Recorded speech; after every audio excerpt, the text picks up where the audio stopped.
نحمد ونصلی علی رسول الکریم اما بعد فاعوذ باللہ من الشیطان الرجیم بسم اللہ الرحمن الرحیم۔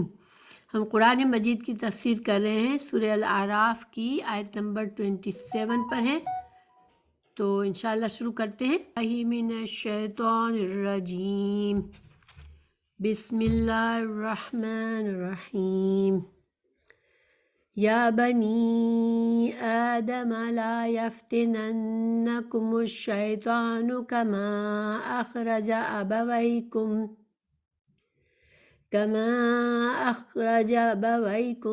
من الجنة ینزع عنہما لباسہما لیریہما سوآتہما إنه يراكم هو وقبيله من حيث لا ترونهم إنا جعلنا الشياطين أولياء للذين لا يؤمنون۔ اس کا ترجمہ ہے، اے آدم کی اولاد، کہیں شیطان تمہیں فتنے میں نہ ڈال دے، جس طرح اس نے تمہارے ماں باپ کو جنت سے نکال دیا۔ وہ دونوں سے ان کے لباس اتارتا تھا تاکہ دونوں کو ان کی شرمگاہیں دکھائے۔ بے شک وہ اور اس کا قبیلہ تمہیں وہاں سے دیکھتے ہیں جہاں سے تم انہیں نہیں دیکھتے۔ بے شک ہم نے شیطانوں کو ان لوگوں کے دوست بنا دیا ہے جو ایمان نہیں رکھتے۔ پیچھے سبق میں ہم نے پڑھا کہ حضرت آدم علیہ السلام کو جب اللہ سبحانہ تعالیٰ نے پیدا کیا اور فرشتوں کو اور ابلیس کو حکم دیا کہ سجدہ کرے، ابلیس نے نہیں کیا، اور وہ اس دن سے اس نے قسم کھائی کہ وہ اب انسانوں کا دشمن ہوگا، کیونکہ انسانوں کی وجہ سے، اس کے نظر میں انسانوں کی وجہ سے اس کو ذلیل کیا گیا۔ تو اللہ سبحانہ تعالیٰ نے ہمیں پیچھے بھی انسانوں کو، تمام انسانوں کو خطاب کیا، اور یہاں کہ اے آدم کی اولاد، تمہارے لیے لباس ہم نے نازل کیا ہے جو تمہاری شرمناک حصوں کو چھپاتا ہے، اور تمہارے لیے آرائش اور زینت کا سامان ہے، اور تمہارے لیے یہ تقوی کا لباس بہتر ہے۔ مطلب یہ کہ اللہ تعالیٰ نے انسانوں کو وارننگ دی کہ جس طرح شیطان جو ہے اس نے تمہارے جو آدم علیہ السلام ہے، جو انسانوں کے باپ ہیں، جو پہلے انسان ہیں، اور حوا، ان کو جس طرح سے جنت سے نکلوایا اور ان کا لباس اتروایا، جس سے ان کی شرمگاہیں کھل گئیں اور وہ پھر جنت میں رہنے کے قابل نہ رہے، کیونکہ جنت کے لیے اللہ سبحانہ تعالیٰ نے حضرت آدم علیہ السلام سے فرمایا تھا کہ تمہیں جنت میں ننگا پن نہیں ہوگا، لیکن ان کو اللہ کی نافرمانی کرنے سے ننگا پن ہو گیا، اور وہ پھر ان کو جنت سے نکال کے دنیا میں بھیجا گیا۔ اب اللہ تعالیٰ انسانوں کو سمجھا رہے ہیں، نصیحت فرما رہے ہیں کہ یہ جو دشمن ہے اس نے تمہارے باپ کو بھی جنت سے نکلوایا، اور وہ تمام انسانوں کا پکا دشمن ہے، اور وہ چاہتا ہے کہ زیادہ سے زیادہ انسانوں کو جنت میں نہ جانے دے اور اپنے ساتھ جہنم میں لے جائے۔ اس لیے وہ تم پر اٹیک کرتا ہے اور تم کو گمراہ کرتا ہے۔ تو سب سے پہلی چیز یہاں پر کیا ہمیں بتائی گئی، ہم اس کو دیکھتے ہیں۔ یا بنی آدم، اے آدم کے بیٹو، لا یفتننکم، نہ فتنے میں ڈالے تم کو۔ فتنہ جو ہے اس میں گناہ میں داخل ہونا بھی فتنہ ہی ہے۔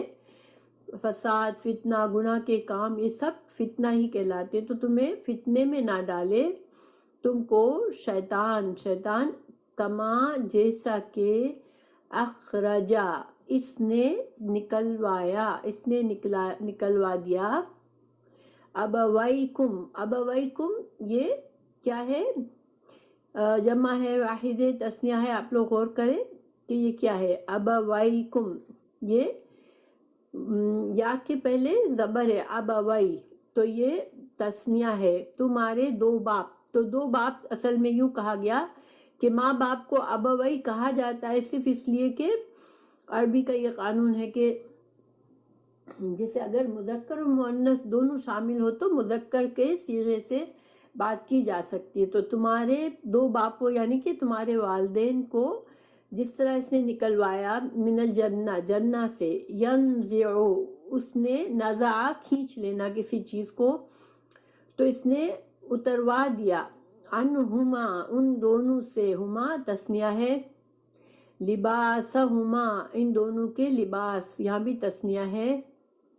لیوریہما لی تاکہ، یوریا دکھائے، ہما ان کو، سوآتیہما سوات جمع ہے، سوات کا معنی کیا ہے کہ کوئی بری چیز، تو یعنی شرمگاہ کو برا کیوں کہا گیا کہ شرمگاہ کا کھل جانا انسان کو برا محسوس ہوتا ہے. انسان فطرت پہ پیدا ہوا ہے اور اس کے اندر ایک حیا ہوتی ہے اور اس کو یہ نہیں پسند ہوتا کہ کسی کے سامنے وہ ننگا ہو جائے، تو اس وجہ سے شرمگاہ کا کھل جانا جو ہے اس کو سوآت کہا گیا، اس کی بری بات سے کھول دیا، یعنی کہ ان کی شرمگاہ کو کھول دیا. اور یہاں پر ہما جو ہے یہ بھی تثنیہ ہے. انہو بے شک وہ، یراکم یرا دیکھتا ہے وہ، کم تم کو، ہوا وہ، وقبیلہ اور اس کا گروہ اس کا قبیلہ، من حیثو من سے، حیثو جہاں سے، لا نہیں، ترونہم تم ان کو نہیں دیکھتے ہو، شیطانوں کو ہم نہیں دیکھ سکتے مگر شیطان ہم کو دیکھتے ہیں. انا بے شک، جعلنا بنایا ہم نے، الشیاطین شیطانوں کو، اولیاء اولیاء ولی کی جمع ہے، سرپرست، للذین ان لوگوں کے لیے، لا یؤمنون جو نہیں ایمان لاتے. تو یہاں پر ہمیں کیا سیکھنے کو ملا کہ لباس، دیکھیں لباس کی کتنی اہمیت ہے کہ اللہ تعالیٰ نے پیچھے آیت میں ہمیں خاص طور سے ذکر کیا کہ اللہ نے لباس ہمارے لیے نازل فرمایا ہے، اور اللہ نے انسان کو فطرت پہ پیدا کیا ہے کہ وہ اپنی شرمگاہ کو، اپنا ننگا پن کو چھپاتا ہے، انسان اپنے عیبوں کو چھپاتا ہے لوگوں کے سامنے. یہ حیا اس کے اندر ہوتی ہے کہ اس کو اپنا عیب، اپنی شرمگاہ لوگوں کے سامنے کھولنا اچھا نہیں لگتا. یہ ایک فطری طریقہ ہے، اور اللہ نے انسانوں کے لیے لباس کا انتظام خود ہی فرمایا کہ لوگوں کو لباس کے لیے ایسی چیزیں بھی دنیا میں پیدا کی کہ جس سے لباس بنے، اور اللہ تعالیٰ نے ہم انسانوں کو سکھایا بھی. تو شیطان کا حملہ کیا ہوتا ہے کہ وہ انسان کو بدنما کر کے بتائے، انسان کو ننگا کر دے، انسان کی حیا کو دور کر، حیا کو چھین لے. کیونکہ حیا ایسی چیز ہے کہ اگر انسان، حیا شرم ایسی چیز ہے جو کہ فرسٹ آف آل ایمان کا حصہ ہے. اگر انسان کے اندر حیا نہیں ہے تو پھر اس کا ایمان مکمل نہیں ہے.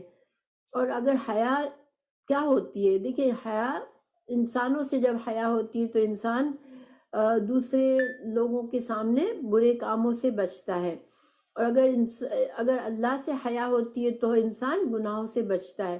وہ حیا انسان کو بچاتی ہے ہر طرح سے.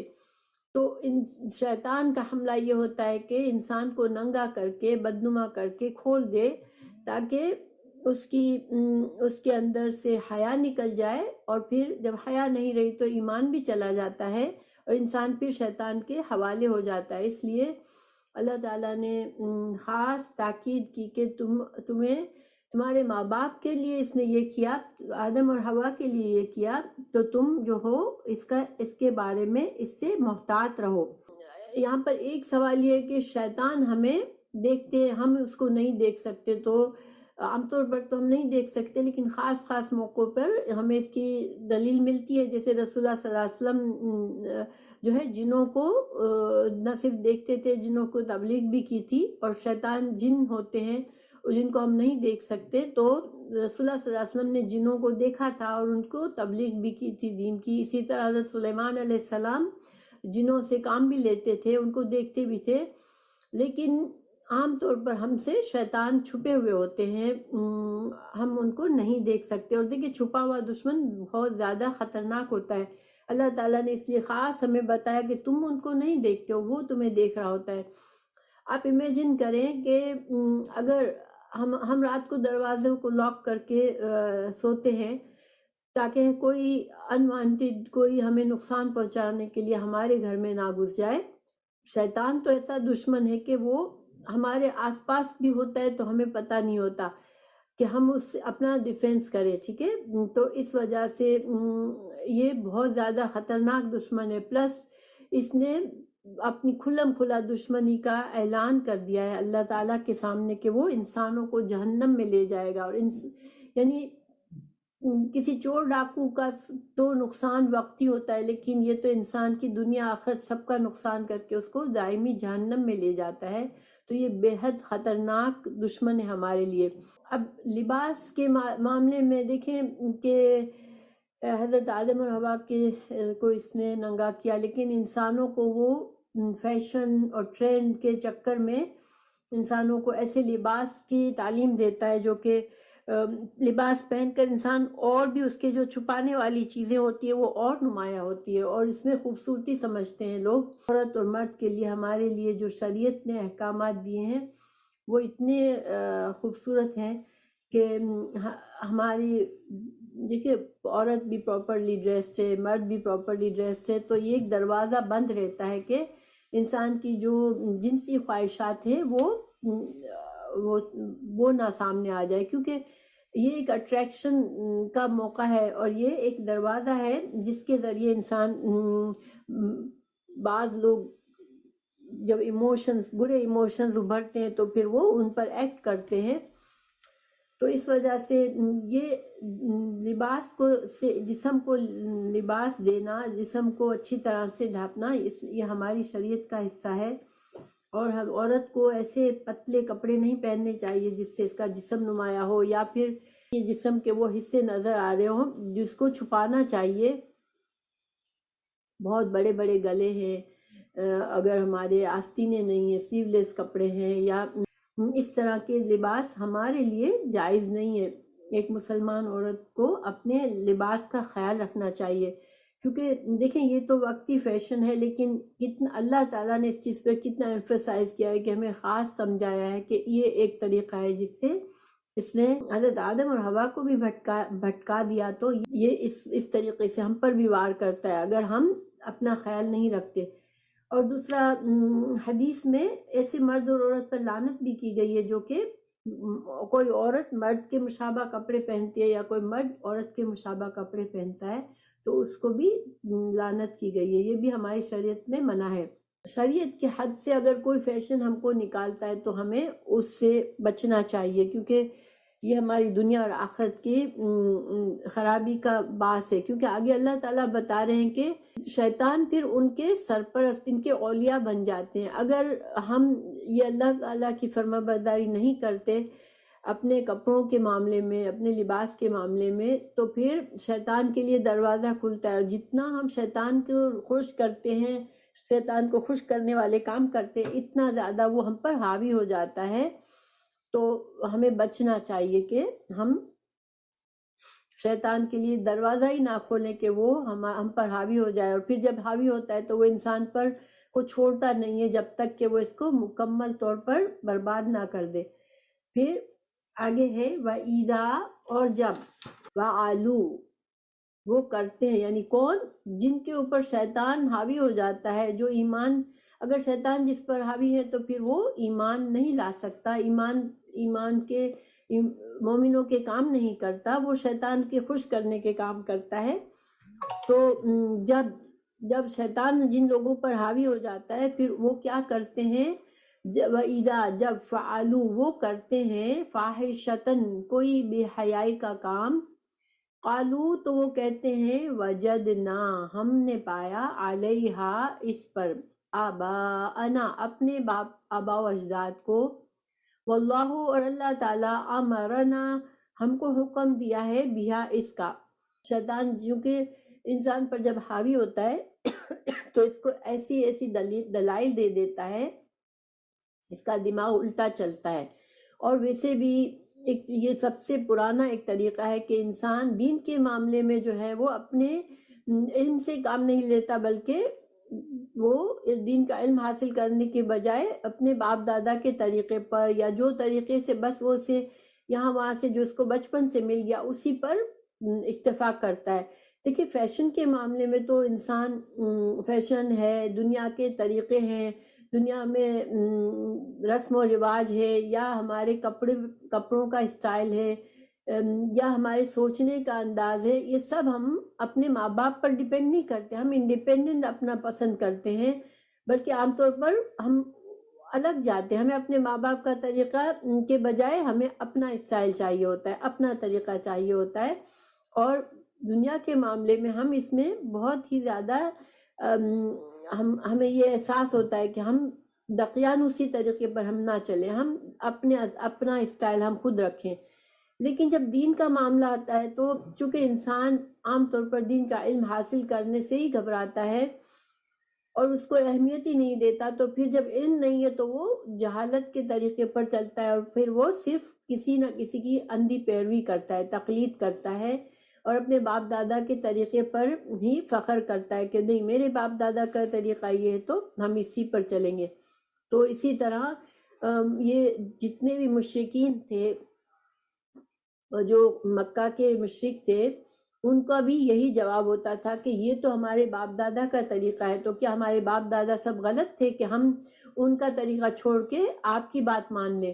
تو یہ ایک دنیا کا پرانا ترین یہ ایک عذر ہے جو انسان کو اللہ کی طرف سے آنے والی ہدایت سے روکتا ہے کہ نہیں ہمارے باپ دادا تو تھوڑی غلط تھے تو ہم ان کی بات مانیں، یا ہم کوئی ہمیں اچھی بات بتانے کے لیے آیا ہے ہم اس کی بات مانیں.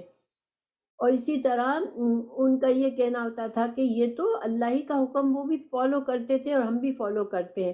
گویا کہ اللہ پر بھی جھوٹ بولتے تھے کہ یہ جو ہم کچھ جو بھی رسم و رواج ہے یہ ہم جو ہے جو کہ ہمارے باپ دادا کرتے تھے اور وہ بھی صحیح تھے تو ہم بھی صحیح ہیں. اسلام سے پہلے حج کرتے تھے، طواف کرتے تھے، لیکن ننگے طواف کرتے تھے. ان کا کہنا ہوتا تھا کہ ہم نے جن کپڑوں میں ہم گناہ کرتے ہیں ہم ان کپڑوں کو پہن کر ہم طواف نہیں کر سکتے، اس لیے ہم ان کپڑوں کو اتار دیتے ہیں. پھر ایک رسم تھی کہ قریش جو تھے چونکہ وہ کعبہ کی متولی تھے تو وہ ان میں سے کچھ لوگوں کو ان کے ساتھ اچھے تعلقات ہوتے تھے ان کو وہ اپنے کپڑے مہیا کرتے تھے. تو یہ پھر وہ ان کپڑے کو پہنتے تھے. جن کو قریش کی طرف سے کوئی کپڑے نہیں ملے وہ ننگے ہی طواف کرتے تھے. یا عورتیں کیا کرتی تھی، کوئی چھوٹا سا کپڑے کا ٹکڑا اگر کسی نے اس کو دے دیا تو وہ صرف اپنی شرمگاہ پر لگا لیا اور پھر وہ گاتے ہوئے طواف کرتی تھی کہ آج میرا جسم کا جو حصہ کھل جائے گا وہ کھل جائے گا، جو چھپ جائے گا چھپ جائے گا، لیکن جو بھی کھل گیا وہ آج کسی اور کے لیے حلال نہیں ہے. گویا کہ وہ آج میں عبادت کر رہی ہوں تو آج میں کسی اور کے ساتھ میرا کوئی جسمانی تعلق نہیں ہوگا. تو یہ ساری باتیں ان کے اندر گھسی ہوئی تھی. یہ ان طریقوں کو اچھا سمجھتے تھے کیونکہ وہ سمجھتے تھے ہمارے باپ دادوں کی طرف سے یہ چل رہا ہے اور یہی طریقہ ہمیں ان کو اللہ کی طرف سے آیا ہے اس لیے ہم اس پر ہیں. اللہ تعالیٰ نے فرمایا کہ قل ان سے کہہ دیجئے ان اللہ بے شک اللہ تعالیٰ لا یأمر نہیں حکم دیتا بالفحشاء، اللہ تعالیٰ بے حیائی کا کبھی حکم نہیں دیتا. اللہ سبحانہ تعالیٰ تو اچھی چیزوں کا حکم دیتا ہے، پاک ستھرا طیب چیزوں کا حکم دیتا ہے جو انسان کے لیے جس میں بہتری اور فائدہ ہے.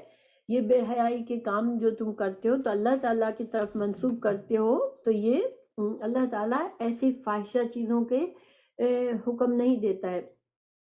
سورہ بقرہ میں بھی آیت 170 میں ہے کہ جب ان سے کہا جاتا ہے کہ اس چیز کی پیروی کرو جو اللہ نے نازل فرمائی ہے تو کہتے ہیں ہم تو اسی کی پیروی کریں گے جس پر ہم نے اپنے باپ دادا کو پایا. سورہ مائدہ کی آیت نمبر 104 میں کہا کہ ہم تو وہی کافی، ہمارے لیے تو وہی کافی ہے جس پر ہمارے باپ دادا کو ہم نے پایا.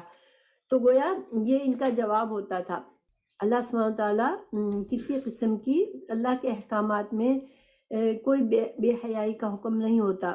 تم کرتے ہو دعویٰ کہ اللہ نے ایسا حکم دیا ہے، تو تم یہ سوچو کہ اللہ کے نبی تو تم کو پاکیزہ چیزوں کا حکم دیتے ہیں، توحید کا حکم دیتے ہیں، اچھے کردار کا، اچھے طور طریقہ کا حکم دیتے ہیں، تو تم جب اللہ کے نبی صلی اللہ علیہ وسلم نے کوئی ایسا حکم تم کو نہیں دیا تو تم اللہ کی طرف کیسے اس بے حیائی کا اور اس فاحشہ کام کا تم اللہ کی طرف کیسے نسبت کرتے ہو؟ اللہ تعالیٰ فرما رہے ہیں یہاں پر ان اللہ لا یأمر بالفحشاء، اللہ تمہیں بے حیائی کا حکم نہیں دیتا، اتقولون کیا تم کہتے ہو علی اللہ اللہ پر ما لا تعلمون جس کا تم کو کوئی علم بھی نہیں ہے، بغیر علم کے تم اللہ کے اوپر دعوے لگاتے ہو اور جھوٹی باتیں لگاتے ہو، جبکہ اللہ نے تو قرآن میں تمہارے جو انسانوں کے باپ تھے حضرت آدم علیہ السلام ان کے بارے میں ہی بتا دیا کہ شیطان نے، اللہ نے ان کو جنت کا لباس پہنایا تھا مگر شیطان نے ان کا لباس اتروایا، تو تم یہ اپنے ننگے پن کی دلیل کہاں سے تم کہتے ہو کہ ہمیں اللہ کی طرف سے منع کیا، اللہ کی طرف سے یہ طریقہ بتایا گیا ہے۔ اللہ تعالیٰ نے رسول اللہ صلی اللہ علیہ وسلم سے فرمایا قل کہہ دیجئے امرا حکم دیا ہے ربی میرے رب نے بالقسط انصاف کا، اللہ سبحانہ تعالیٰ تو انصاف کا حکم دیتے ہیں، وَأَقِیمُوا اور قائم کرو وجوہکم اپنے چہروں کو عند طرف کل مسجد ہر مسجد کی طرف تم اپنے چہروں کو قائم کرو کا مطلب کیا ہے کہ دیکھیں یہاں پر جو مسجد کا لفظ ہے یہ دو معنوں میں ہے، ٹھیک ہے، مسجد یعنی کہ جہاں سجدے کی جگہ یا سجدے کا وقت، تو یعنی کہ جب بھی تم نماز پڑھنے کے لیے اٹھو تو تم کیسے رہو کہ اللہ کو ودعوہ اللہ کو پکارو مخلصینہ مخلص خالص کرتے ہوئے لہو دین، اللہ نے تو یہ حکم نہیں دیا کہ تم طواف ننگے ہو کے کرو اللہ کے گھر میں، بلکہ اللہ نے کیا حکم دیا ہے کہ ہر نماز کے وقت یا ہر مسجد میں جب تم جاؤ تو تم اللہ کو خالص اللہ کو پکارو، توحید کا حکم دیا ہے کہ خالص اللہ کو پکارو، کسی اور کی عبادت نہ کرو، اور دوسرا لہ الدین، دین کا معنی یہاں پر عبادت کے معنی میں ہے کہ اللہ کے لیے جو بھی عبادت تم کرو تو صرف خالص اللہ کے لیے کرو، کیونکہ نہ صرف وہ ننگے طواف کرتے تھے بلکہ وہ بتوں کو رکھتے تھے وہاں پر خانہ کعبہ میں، تو اللہ تعالیٰ نے فرمایا کہ خالص توحید کے ساتھ خالص اللہ کے لیے عبادت کرتے ہوئے تم مسجد میں یا سجدے میں تم نماز میں خالص اللہ کے لیے قائم کرو، تو نماز سے یہاں پر جو ان کی عبادات ہوتی تھی جو خانہ کعبہ میں، تو وہ بھی مطلب ہے کہ یہ ظاہر ہم خانہ کعبہ میں جاتے ہیں، طواف کرتے ہیں، نماز پڑھتے ہیں، تو یہ ساری عبادات جو ہے الدین یا عبادت کے معنی میں ہے، تو یہ ساری عبادات جو ہے وہ انسان کو اللہ کے لیے خالص کر کے کرنی ہے، اور پھر جب اللہ کے لیے کرنی ہے تو ظاہر ہے کہ جس طریقے سے اللہ نے بتایا ہے اس طریقے سے کرنی ہے، اور اللہ سبحانہ تعالیٰ نے فاحشہ طریقہ، غلط طریقہ، گناہ کا طریقہ کبھی نہیں بتایا۔ پھر کما جیسا کہ بدعکم اس نے تمہیں پہلی مرتبہ پیدا کیا، تعودون تم اسی کی طرف دوبارہ لوٹو گے، یعنی کہ یہاں پر کیا حکم دیا ہے کہ تم اپنی عبادات خالص کرو توحید کے ساتھ اور صرف اللہ کے لیے، اللہ کے بتائے ہوئے طریقے پر، کیونکہ اس نے تمہیں پیدا کیا ہے پہلے بھی اور اسی کی طرف تم دوبارہ لوٹائے جاؤ گے، یعنی اسی کو پھر جواب بھی دینا ہے تم کو کہ تم نے کیا کر کے آئے ہو، تو جو طریقہ اللہ نے تمہیں سکھایا اس پر تمہیں رہنے کا ہے۔ اب یہاں پر تھوڑا سا یہ سمجھنا ہے کہ اللہ سبحانہ تعالیٰ نے جتنے بھی احکامات انسان کو دیے نا وہ انصاف کے ساتھ، یعنی یہاں بتایا اللہ نے انصاف کے ساتھ امر ربی بالقسط، اللہ نے انصاف کے ساتھ تمام، تو انصاف کیا ہے کہ جس میں بے حیائی نہ ہو، بدکاری نہ ہو، کیونکہ سب سے بڑا ظلم جو ہے وہ شرک کرنا ہے، ٹھیک ہے، اللہ تعالیٰ نے فرمایا ان الشرک ظلم عظیم، تو سب سے بڑا جو ظلم ہے وہ شرک ہے، تو یہاں پر صرف اللہ کے لیے خالص ہو کے کرو، یعنی شرک نہ کرو. اور دوسری بات یہ کہ انصاف میں یہ بھی اللہ کے احکامات جو ہیں وہ انصاف پر مبنی ہوتے ہیں. اللہ کبھی بھی ایسی چیزوں کا حکم نہیں دیتا جن سے کسی جان یا کسی مال کا نقصان ہو. دیکھیں تمام جو اسلام کے احکامات ہیں اس میں 5 چیزوں کی حفاظت ہے: انسان کے جان کی حفاظت، انسان کے مال کی حفاظت، انسان کی عزت کی حفاظت، انسان کے عقل کی حفاظت اور انسان کے دین کی حفاظت. مثال کے طور پر انسان اگر شرک کرتا ہے تو پھر وہ اللہ کے ساتھ ظلم کرتا ہے، لیکن اگر بندوں کے ساتھ انصاف نہیں کرتا تو پھر وہ انسان کے دوسروں کے جان مال عزت اس سے محفوظ نہیں رہتی. تو اللہ سبحانہ تعالیٰ کے احکامات جو ہیں وہ انصاف کے ساتھ ہے، اور اللہ سبحانہ تعالیٰ ہی کے پاس سب کو لوٹنا ہے. تو جو اپنے باپ دادا کے یا غلط طریقوں سے چل کر صحیح طریقے کو چھوڑ دے گا تو پھر اس کو اسی کی طرف لوٹنا ہے اور اسی کو جواب دینا ہے.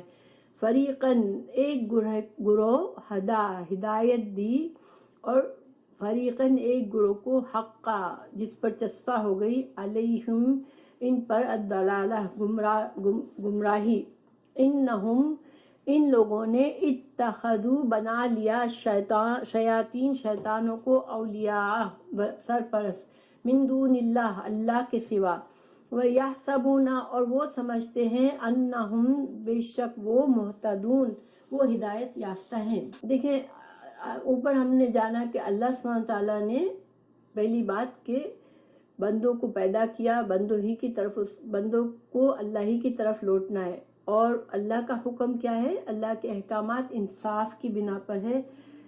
اس میں کسی انسان کی جان مال عزت آبرو عزت عقل یا اس کے دین کی خرابی نہیں ہو سکتی. اور جب انسان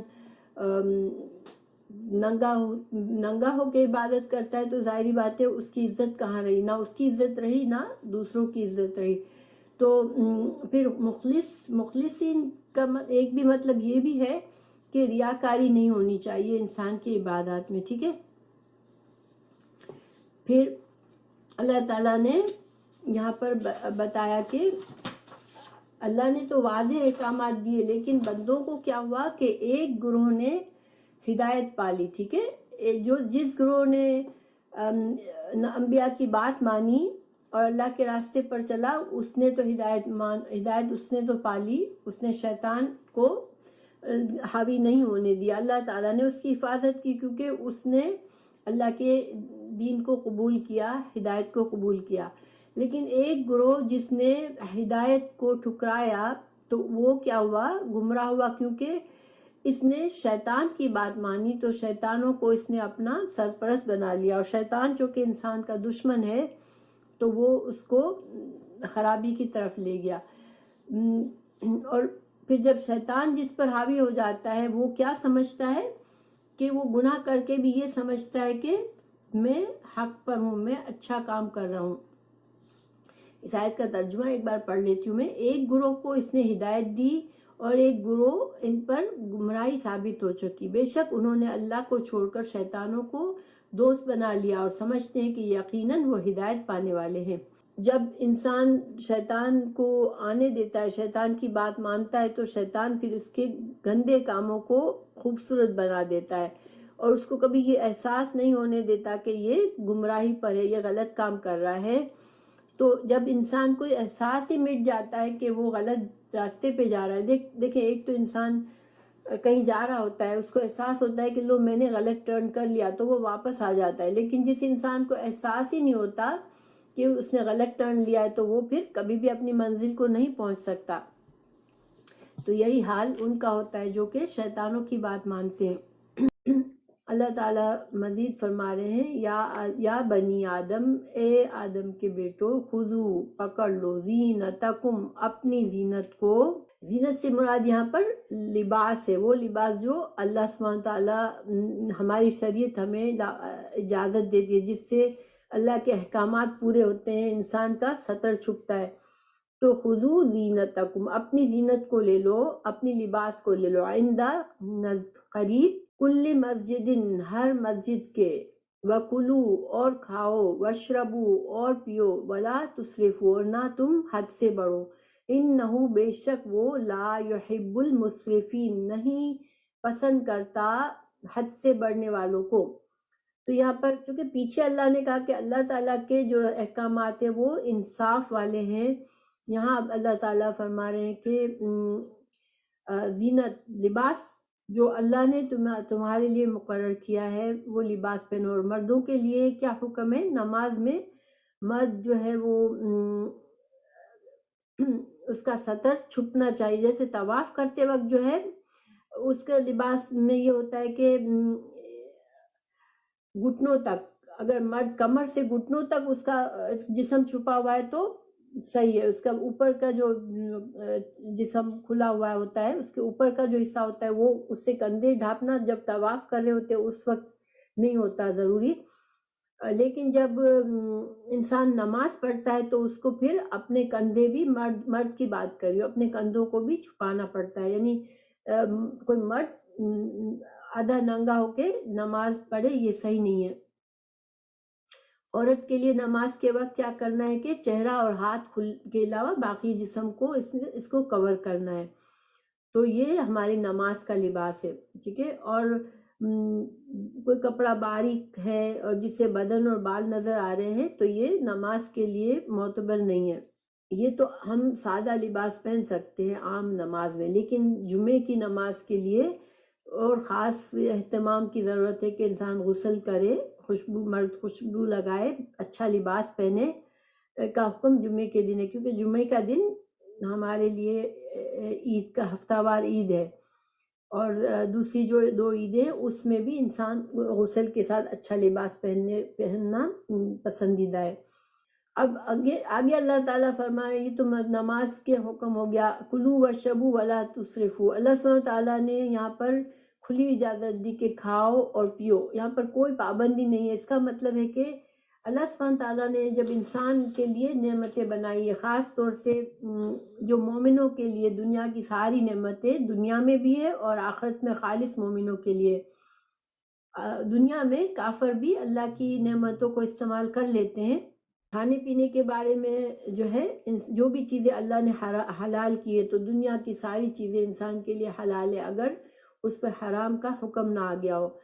اچھا کھانا تقوی کے خلاف نہیں ہے، جیسے اللہ نے اگر ہمیں دیا ہے، کسی کو اللہ تعالیٰ نے اچھا رزق دیا ہے، وہ افورڈ کر سکتا ہے، اچھا کھانا کھاتا ہے، اس میں کوئی برائی نہیں ہے، اور اگر وہ کھانے پینے میں اپنے شوق سے کھا پی رہا ہے تو اس میں کوئی برائی نہیں ہے، اللہ نے دیا ہے کھائے، لیکن ظاہر اسراف نہ کرے، یعنی کہ ضائع نہ کرے کھانے کو، اور کھانے کی قدر کرے، اللہ کی نعمت سمجھے اسے، اور دکھاوا مقصود نہ ہو کہ میرے دسترخوان پر تو یہ اتنے بڑی بڑی چیزیں ہیں، جیسے دعوت کرے تو دکھاوا جو ہے وہ ریاکاری میں آ جاتا ہے، اور ریاکاری شرک ہے، لیکن اللہ نے دیا ہے تو انسان اچھا کھا پی سکتا ہے، ٹھیک ہے، اور اسی طرح انسان اچھے کپڑے بھی پہن سکتا ہے، کیونکہ آپ صلی اللہ علیہ وسلم بھی عمدہ کپڑے بھی پہنتے تھے، اور آپ صلی اللہ علیہ وسلم جیسے کبھی سادہ کپڑے بھی پہنتے تھے، ڈیپینڈ کرتا تھا کہ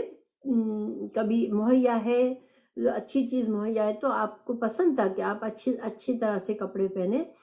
بعض لوگ یہ سمجھتے ہیں کہ تقوی اور اللہ کے قریب ہونے کا مقصد یہ ہے کہ انسان بالکل بہت برا سہولیہ بنا کے پھرے کہ بھئی یہی تقوی ہے، نہ جسم پر کپڑا خرچ کرے، نہ اپنے کپڑوں پر خرچ کرے، نہ کھانے پینے پہ خرچ کرے، اللہ نے دیا بھی ہو تو یہ پسندیدہ نہیں ہے اسلام میں، کیونکہ ایک حدیث ہے کہ اللہ نے دیا ہے تو نعمتیں دیے تو انسان اس طرح استعمال کرے کہ اس کا اظہار ہو انسان کے اوپر، یعنی اس میں کوئی خرابی نہیں ہے کہ انسان جو ہے وہ اچھے کپڑے پہن رہا ہے، تو کیونکہ یہ بھی اللہ کی نعمت اور شکر گزاری ہے کہ لوگوں کو احساس ہو کہ اللہ نے ہمیں نعمت دی، ہمیں خود احساس ہو، ہماری شکر گزاری ہو، اس لوگ ہمارے دل میں تکبر نہیں ہے، ٹھیک ہے، تو اچھا کھانا، اچھے کپڑے انسان کے لیے، اس میں بس تکبر اور اسراف 2 چیزیں نہ ہو تو ہمارے لیے اس میں جائز ہے۔ مردوں کے لیے جیسے لمبے کپڑے پہننا جو کہ بالکل زمین تک پہنچے وہ ناپسندیدہ ہے، کیونکہ یہ ایک تکبر کا انداز ہوتا ہے۔ جیسے مردوں کو پنڈلی سے اٹھا ہوا کپڑا ہونا چاہیے، ان کے پنڈلی جو ہے وہ کھلی ہوئی ہونی چاہیے، اور یہ مردوں کے لیے سونے کی چیز بھی ناپسندیدہ ہے۔ البتہ عورتوں کے لیے پیر زمین تک کپڑا آ رہا ہو کہ پورے پیر ڈھکے ہوئے ہو تو یہ پسندیدہ ہے۔ رسول اللہ صلی اللہ علیہ وسلم نے فرمایا جو شخص تکبر سے اپنا کپڑا کھینچے اللہ تعالیٰ اس کی طرف نہیں دیکھے گا، مطلب جو لٹکا کے پہنے کپڑوں کو تو وہ اللہ تعالیٰ اس سے ناراض ہوتا ہے اگر اس کے دل میں تکبر ہو۔ یہ بخاری کی حدیث ہے۔ اسی طرح ایک اور حدیث ہے کہ نبی صلی اللہ علیہ وسلم نے فرمایا کھاؤ پیو پہنو اور صدقہ کرو بغیر اسراف کے اور بغیر تکبر کے۔ یہ بخاری کی حدیث ہے، ٹھیک ہے، کہ انسانوں کو اجازت ہے کہ اچھی طرح کھائے پیے اور اچھے کپڑے پہنے۔ اسراف کیا ہوتا ہے کہ ضرورت سے زیادہ ضرورت نہیں ہے تو انسان اس سے بھی زیادہ پیسہ خرچ کرے اور پھر اس کی قدر بھی نہ کرے، ضائع کر دے ان چیزوں کو، یہ اسراف ہے۔ اور تکبر لوگوں کو دکھانے کے لیے کہ دیکھو میرے پاس یہ ہے، یہ نہ کرو۔ پھر دوسری حدیث ہے کہ جابر بن سلیم رضی اللہ عنہ سے ایک لمبی حدیث میں مروی ہے کہ رسول اللہ صلی اللہ علیہ وسلم نے فرمایا اپنی تہبند پنڈلی تک اٹھاؤ، یہ مردوں کے لیے حکم ہے، اگر نہیں مانتے تو ٹخنوں تک اور تہبند لٹکانے سے بچو، کیونکہ یہ تکبر میں سے ہے اور اللہ تعالیٰ تکبر کو پسند نہیں کرتا۔ تو ان ساری احادیث سے اصل میں ہمیں یہ سبق ملتا ہے کہ بس اسراف سے بچنا ہے اور تکبر سے بچنا ہے۔ باقی یہ کہ انسان اللہ کی نعمتیں ظاہر ہو رہی ہو ہمارے اوپر، ہم نے اچھا کپڑا پہنا ہے تو یہ بھی ایک پسندیدہ بات ہے۔ بس دل کی حالت ہماری ہمیں چیک کرنی چاہیے کہ ہم لوگوں کو دکھاوے کے لیے تو نہیں کر رہے، تو انشاءاللہ ہمارے لیے صحیح ہے۔ پھر اللہ تعالیٰ نے فرمایا قل کہہ دیجئے من کس نے حرام کی زینت اللہ کی زینت، التی وہ جو اخرجا اس نے نکالی لے بعد ہی اپنے بندوں کے لیے، وطیبات اور پاکیزہ چیزیں من رزق میں سے۔ اللہ تعالیٰ فرما رہے ہیں کہ تو کہہ دے کس نے حرام کی اللہ کی زینت جو اس نے اپنے بندوں کے لیے پیدا کی اور کھانے پینے کی پاکیزہ چیزیں۔ قل کہہ دیجئے یہ للذین ان لوگوں کے لیے آمنو جو ایمان لائے فی الحیات دنیا میں خالص ہیں یوم القیامہ۔ اللہ تعالیٰ نے یہاں بات فرما دی کہ اللہ کی جتنی نعمتیں ہیں جو پاکیزہ ہیں، حلال ہیں، طیب ہیں، وہ اللہ نے اپنے مومن بندوں کے لیے دنیا میں بھی پیدا کی ہے اور خالص یوم قیامت میں تو خالص طور پر وہ مومن بندوں کو ہی ملے گی۔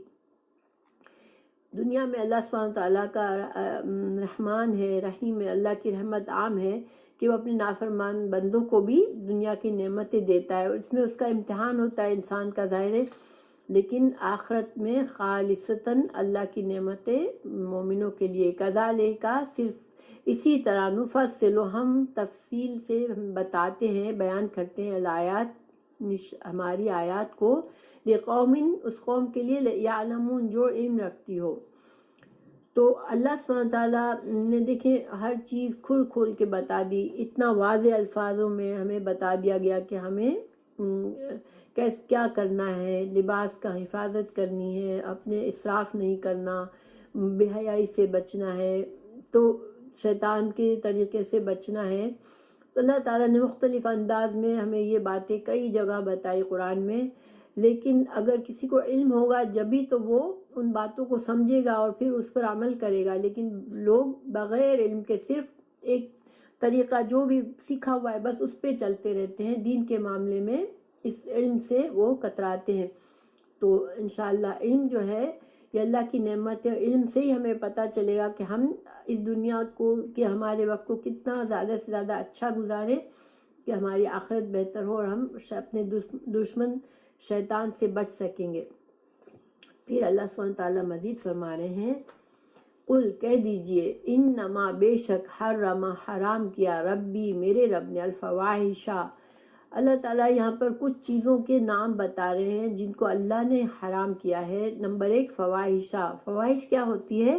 فواحشہ جو ہوتی ہے وہ ہر ایسی چیز جس میں ننگا پن، زنا، بدکاری، برے کام کھلے جو کھلی طرح سے کھل کے پبلک میں کیے جاتے ہیں. دیکھیے جب کوئی انسان اچھی طرح سے اپنے جسم کو نہیں ڈھانکتا اور وہ پبلک میں جاتا ہے تو وہ فواحشہ میں کہلاتا ہے، کیونکہ اس کا اثر دوسروں تک جاتا ہے. کوئی انسان کہ ننگا پن دکھ رہا ہے، اس کے جو اس سے چھپانے ہیں وہ کھلے ہوئے، تو اس سے نہ صرف وہ انسان ننگا ہوتا ہے بلکہ دوسرے دیکھنے والوں کے اوپر بھی برا اثر آتا ہے. تو یہ ایسے فواحش کے گناہ جس سے خود انسان کا بھی نقصان ہوتا ہے جو کرتا ہے اور دوسرے لوگوں پر بھی برا اثر آتا ہے، تو وہ فواحش کہلاتے ہیں. ٹھیک ہے، جو گندے کام، جو برے کام، بے غیرتی کے کام، برے اعمال اور ننگا پن، یہ ساری چیزیں.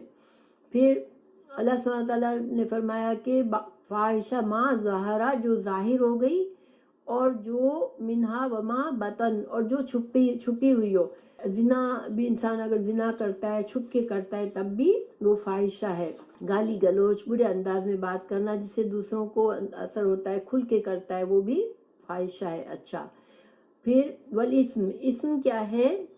اسم جو ہے وہ کسی بھی گناہ کو کہتے ہیں، اور شراب کو بھی اسم کہتے ہیں. تو شراب اگر ہم لیں مطلب، تو وہ شراب کیوں انسان کے لیے بری ہوتی ہے؟ جو انسان کی عقل کو خراب کرتی ہے، انسان پر بھی برا اثر آتا ہے اور اس کے دوسرے لوگوں پر بھی برا اثر آتا ہے، جو اس کے آس پاس ہوتے ہیں ان پر بھی برا اثر آتا ہے. اسم انسان کے عقل پر اثر کرتی ہے، فواحشہ انسان کی عزت پر اثر کرتی ہے. میں نے پیچھے بتایا کہ اللہ سبحانہ تعالیٰ نے جو چیزیں حرام کی ہے وہ 5 چیزوں کی حفاظت کے لیے. ٹھیک ہے، تو فواحشہ سے انسان کی عزت خراب ہوتی ہے، اپنی بھی اور دوسروں کی. یعنی بد کرداری کے کاموں سے انسان کی دونوں کی عزت خراب ہوتی ہے، اپنی بھی اور دوسروں پر جس کا اثر پڑتا ہے اس برائی کا، اس کی بھی. اور اسم جو ہے وہ گناہ کے کام ہیں جو انسان کی عقل پر اثر کرتے ہیں. مثلا شراب پیتا ہے، یہ چیزیں انسان کی عقل خراب کرتی ہے.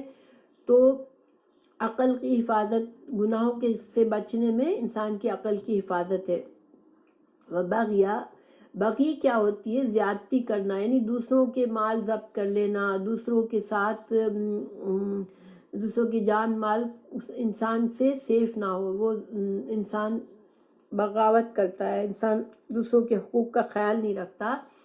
بغی بغیر الحق، ناحق بغی. تو اس گناہ میں انسان کی مال اور جان کی دونوں کی حفاظت ہے اس گناہ سے بچنے میں. ٹھیک ہے، اور اس گناہ میں پڑنے سے دونوں خطرے میں پڑتے ہیں. تو کتنی چیزوں کی حفاظت ہو گئی؟ ایک انسان کی عزت کی حفاظت، اس فاحشہ سے بچو تاکہ عزت کی حفاظت ہو، اسم سے بچو تاکہ عقل کی حفاظت ہو، بغی سے بچو تاکہ تمہاری اور تم لوگوں کی جان و مال کی حفاظت ہو. وَأَن تُشْرِكُوا، اور یہ کہ تم شرک کرو، اور اگر تم شرک کرتے ہو اس سے بھی بچو، کیونکہ شرک سے انسان کا دین خراب ہوتا ہے. ان تشرکو، کہ شرک کرو، باللہ ما، جو لم نہیں، ینزل، اس نے نازل کی، بہی، ساتھ اس کے، سلطان، کوئی دلیل. اللہ سبحانہ تعالیٰ نے شرک کی کوئی دلیل نہیں اتاری ہے. اللہ سبحانہ تعالیٰ نے انبیاء کے ساتھ صرف توحید کا پیغام بھیجا ہے. تو اللہ سبحانہ تعالیٰ کی طرف غلط بات لگانا، انسان گناہ کرے، کہے کہ مجھے تو یہ حکم اللہ کی طرف سے ہے، اس سے دین کی خرابی ہے. تو اس کا مطلب یہ ہے کہ جتنے بھی قرآن اور سنت کے احکامات ہیں جن کو منع کیا گیا کہ یہ مت کرو، یہ مت کرو، یہ مت کرو، جتنی بھی ممنوعات ہیں، جتنی بھی حرام کام، حرام چیزیں ہیں، اس سب میں انسان کا فائدہ ہے، انسانوں کے حقوق کی حفاظت ہے. تو خلاصہ تھوڑا سا کر لیتے ہیں سبق کا. انسان جو ہے اللہ تعالیٰ نے اس کو اشرف المخلوقات بنایا، بڑی عزت شرف دیا. جو پہلے آدم علیہ السلام پہلے انسان ہے اس کو جنت میں رکھا، اور پھر شیطان نے اس کو بہکایا. تو گویا اس سے ہمیں پتہ چلا کہ انسان جو ہے، حالانکہ حضرت آدم علیہ السلام کو علم تھا کہ اللہ ہے، اللہ نے ان سے کلام کیا، اللہ نے انہیں اپنے ہاتھوں سے بنایا، اللہ نے ان کو جنت میں ڈالنے سے پہلے وارننگ دی کہ شیطان تمہارا دشمن ہے. سب کچھ کے باوجود بھی حضرت آدم علیہ السلام شیطان کی باتوں میں آ گئے، کیونکہ انسان کے اندر بھولنے کی صلاحیت ہے، انسان بھول جاتا ہے.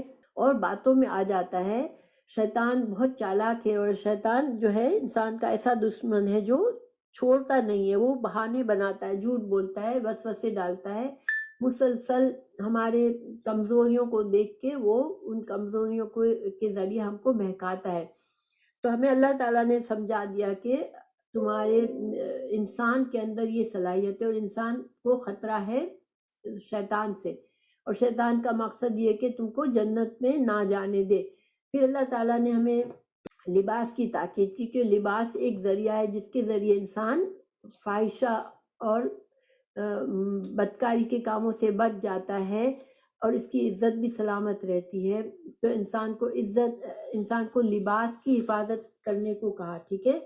اس کے بعد اللہ تعالیٰ نے ہمیں اپنے باپ دادا اور پرانے طریقوں پر بغیر عقل کے، بغیر علم کے چلنے سے منع فرمایا، کیونکہ دین کا معاملہ ایسا ہے کہ انسان کو علم کے ساتھ چلنا چاہیے. اپنے باپ داداؤں کی اندھی یا کسی بھی پیر مرید، کسی بھی پیر کی، کسی بھی امام کی، کسی بھی بڑے کی بغیر علم کے پیروی کرنے سے منع فرمایا، کیونکہ ہر انسان مکلف ہے. دیکھیں ہر انسان کو اپنے اعمال کا جواب دینا ہے. اگر ہم کہہ دیں گے کہ بھئی ہم کیا کریں، ہم نے تو اپنے باپ دادا کو ایسے پایا تھا، تو یہ عذر قابل قبول نہیں ہے. جہنم میں جتنے بھی اگلی جنریشنز ہوں گی، یعنی کہ ماں باپ کی جنریشن، وہ ان کی اولاد کی جنریشن ان کو برا بھلا کہتے ہوئے جہنم میں داخل ہوگی کہ تمہارے غلط طریقوں سے ہم بہک گئے، یا جس نے جس کی بھی پیروی کی ہوگی اس کو برا بھلا کہے گا. تو یہ جو طریقہ ہے، جس سے پرانا طریقہ ہے، جس سے کئی قومیں برباد ہوئی، کہ ہمارے ماں باپ اس طرح سے چلتے تھے، اسی لیے ہمیں وہی طریقہ صحیح ہے. دوسرا یہ کہ شیطان انسانوں کو برے اعمال کو اچھا بنا کر دکھاتا ہے، تو اس سے احتیاط کرنی ہے کہ شیطان کے لیے دروازہ بند رکھے. اگر وہ اس کا ایک بات ہم مانیں گے تو وہ پھر ہم سے اور گناہ کروائے گا، اور ہمارے گناہوں کو ہمارے لیے اچھا بنا کے دکھائے گا. یہ ہمیں مثال دے دی گئی. یہاں تک انسان اتر آتا ہے کہ ننگے ہو کے عبادت کرنا، طواف کرنا، تو یہ سارے، اس میں بھی برائی نہیں سمجھتا انسان. اور انسان جب اس پر حاوی ہو جاتا ہے شیطان، تو پھر اس کے لیے ہدایت پر جانے کا راستہ بند ہو جاتا ہے، کیونکہ شیطان اسے سمجھنے ہی نہیں دیتا کہ وہ ہدایت سے دور جا رہا ہے. اس کے علاوہ اللہ سبحانہ تعالیٰ نے ان آیت میں ہمیں کچھ چیزوں کا بتایا کہ انسان اللہ کی نعمتوں کو کھائے پیے اور اللہ کے شکر گزار رہے. دنیا کی نعمتیں اللہ نے مومنوں کے لیے بنائی ہے، تو وہ ہم کھائے پیے، اچھی طرح کھائے پیے، اچھی طرح پہنے، اس میں کوئی خرابی نہیں. لیکن انسان کے اندر ایک تو تکبر نہ ہو، اور انسان کے اندر دکھاوا نہ ہو. ریاکاری بھی شرک ہے، کہ لوگوں کو دکھانے کے لیے کچھ کرنا، اور تکبر شیطان کی خصلت ہے جس سے اللہ سخت نفرت کرتا ہے. تو یہ دو چیزوں نہ ہو تو ہم اچھی طرح سے اپنے اللہ کی نعمتوں کو استعمال کر سکتے ہیں. پھر اللہ سبحانہ تعالیٰ نے ہمیں 5 چیزوں سے منع کیا، اور اس سے ہمیں یہ سمجھ آئی کہ جتنے بھی حرام چیزیں، حرام کام ہیں، ان کی بنیاد 5 چیزوں پر ہے کہ فواحش نہ کرے، فاحشہ کا کام نہ کرے، یعنی کہ بدکاری، برے، ننگا پن، ان سے بچے جس سے کہ انسان کی عزت خراب ہوتی ہے. ہر اس کام سے بچے جس سے انسان کی عزت خراب ہوتی ہے. ہر اس کام سے بچے جس سے انسان کی عقل خراب ہوتی ہے. ہر اس کام سے بچے جس سے انسان کے ہاتھوں دوسروں کے جان کو خطرہ ہو یا دوسرے کے مال کو خطرہ ہو. اور ہر اس کام سے بچے جس سے انسان کے دین کا خطرہ ہو، کیونکہ یہ سارے کام انسان کو تباہی کی طرف لے جاتے ہیں. تو اللہ سبحانہ تعالیٰ ہمیں سمجھنے کی توفیق دے، ہمیں شیطان کے شر سے محفوظ رکھے، ہماری اولادوں کو، ہمارے رشتہ داروں کو، تمام مسلمانوں کو اللہ تعالیٰ محفوظ رکھے. اللہ تعالیٰ ہمیں غور و فکر کرنے کی توفیق دے کہ ہم جو سیکھیں اس پر غور کریں. کیا میرا لباس صحیح ہوتا ہے؟ کہیں ایسا تو نہیں کہ شیطان کے لیے دروازہ کھولنے والا لباس ہے؟ یا کیا میرا طریقہ، میرا انداز میں کوئی ایسے گناہوں میں تو نہیں ہوں جس سے میرے لیے میری وجہ سے دوسروں کو نقصان پہنچتا ہو یا میری ذات کو نقصان پہنچتا ہو، کوئی میرا ایسا کام نہیں ہے جس سے میری عقل خراب ہو. ان سب چیزوں کو انسان کو خیال رکھنا ہے، اور سب سے بڑے ظلم شرک سے بچنا ہے.